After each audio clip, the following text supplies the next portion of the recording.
भागवत गीता के 10 शक्तिशाली श्लोक जो आपके जीवन को दिशा और सफलता प्रदान करते हैं, जिनमें मानव जीवन दर्शन समाहित है। भगवद गीता हिंदू धार्मिक ग्रंथों में से एक विशेष ग्रंथ माना जाता है। यह मात्र एक ग्रंथ नहीं है, बल्कि हजारों वर्षों पहले कहे गए ऐसे उपदेश हैं जो मनुष्य को आज भी जीने की कला सिखाते हैं, जीवन के विभिन्न रास्तों पर उनका मार्गदर्शन करते हैं। जिनमें श्लोक एक है, एक कर्मण्येवाधिकारस्ते मा फलेषु कदाचन। इस श्लोक का अर्थ है कर्म पर ही तुम्हारा अधिकार है, लेकिन कर्म के फलों में कभी नहीं। इसलिए कर्म को फल के लिए मत करो और न ही काम करने में तुम्हारी आसक्ति हो।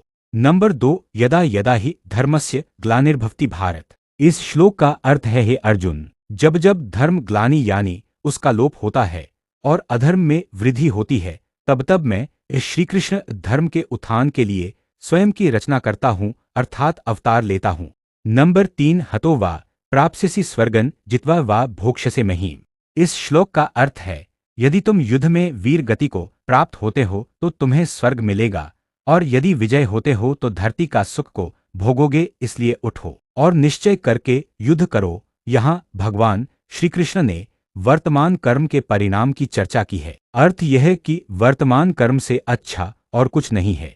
4, सर्वधर्मान् परित्यज्य मामेकं शरणं व्रज।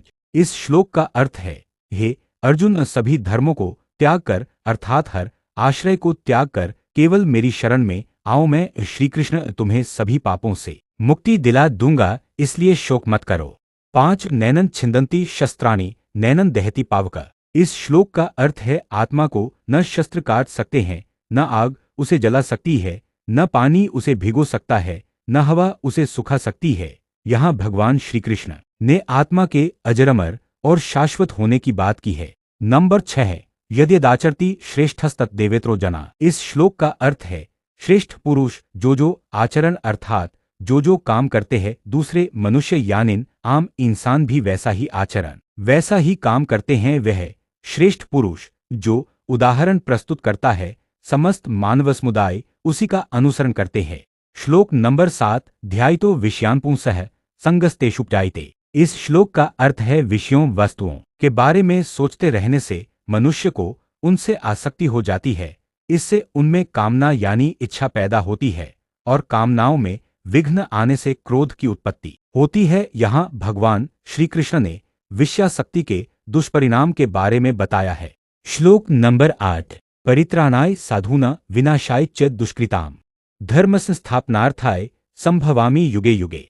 इस श्लोक का अर्थ है, सज्जन पुरुषों के कल्याण के लिए और दुष्कर्मियों के विनाश के लिए और धर्म की स्थापना के लिए मैं श्री कृष्ण युगों युगों से प्रत्येक युग में जन्म लेता आया हूँ। श्लोक नंबर 9, क्रोधाद् भवति सम्मोहः सम्मोहात् स्मृति विभ्रम स्मृति भ्रंशात् बुद्धिनाशो बुद्धिनाशात् प्रणश्यति। इस श्लोक का अर्थ है, क्रोध से मनुष्य की मति मारी जाती है यानी शून्य हो जाती है, जिससे स्मृति भ्रमित हो जाती है। स्मृति भ्रम हो जाने से मनुष्य की बुद्धि नष्ट हो जाती है और बुद्धि का नाश हो जाने पर मनुष्य खुद अपना ही का नाश कर बैठता है। श्लोक नंबर 10, श्रद्धावान् लभते ज्ञानं तत्परः संयतेन्द्रिय ज्ञानं लब्ध्वा परा शांतिं चिरेणाधिगच्छति। इस श्लोक का अर्थ है, श्रद्धा रखने वाले मनुष्य अपनी इंद्रियों पर संयम रखने वाले मनुष्य अपनी निपुणता से ज्ञान प्राप्त करते हैं, फिर ज्ञान मिल जाने पर जल्द ही परम शांति को प्राप्त होते हैं।